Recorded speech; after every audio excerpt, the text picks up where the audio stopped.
দর্শক, বন্যার খবর জানাতে সুনামগঞ্জ থেকে সরাসরি যুক্ত হচ্ছেন সহকর্মী শহীদ নূর আহমদ।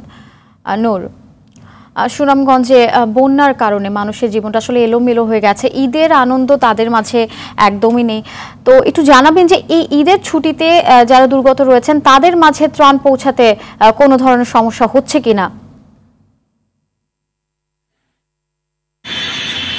আচ্ছা, যেমনটা বলছিলেন, দেখুন আমরা কিন্তু গেল 3 দিন যাবতই জানাচ্ছিলাম সুনামগঞ্জে বন্যা পরিস্থিতির আসলে অবনতির খবর। আজকেও কিন্তু তেমনই আছে, কেননা পানি এখন ভাটি থেকে উজানে নেমে কিন্তু আসলে একটি দুর্ভোগের অবস্থায় পরিণত হয়েছে। আমি যদি বলি, এখন সুনামগঞ্জে সুরমা নদীর পানি কিন্তু বিপদ সীমার প্রায় 17 সেন্টিমিটার কমেছে। এতে যদিও নদী তীরবর্তী এলাকার মানুষের মধ্যে স্বস্তি ফিরে এসেছে, কিন্তু আসলে মানুষের মধ্যে দুর্ভোগ রয়েছে, কেননা আশ্রয় কেন্দ্রে এখন প্রায় 20,000 মানুষ অবস্থান করছেন এবং প্রায় 516টি আশ্রয় কেন্দ্র যেটি প্রশাসনের পক্ষ থেকে বলা হচ্ছে, সেই সব আশ্রয় কেন্দ্রে কিন্তু এখন খাদ্য সংকট দেখা দিয়েছে। বিশেষ করে শুকনো খাবার, বিশুদ্ধ পানি সহ পয়ঃনিষ্কাশনের একটা সমস্যাই দেখা দিয়েছে।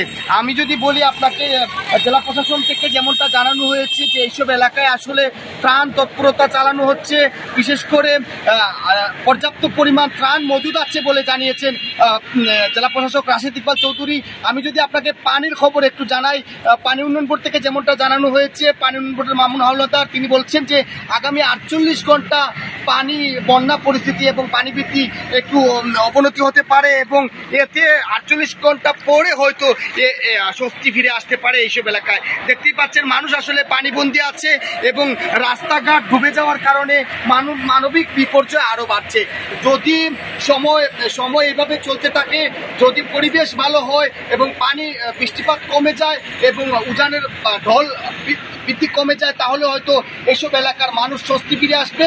যারা আশ্রয় কেন্দ্রে আছেন তারা বাড়িতে ফিরতে পারবেন। তো এই ছিল সুনামগঞ্জের বন্যা পরিস্থিতির সর্বশেষ খবর। অসংখ্য ধন্যবাদ আপনাকে।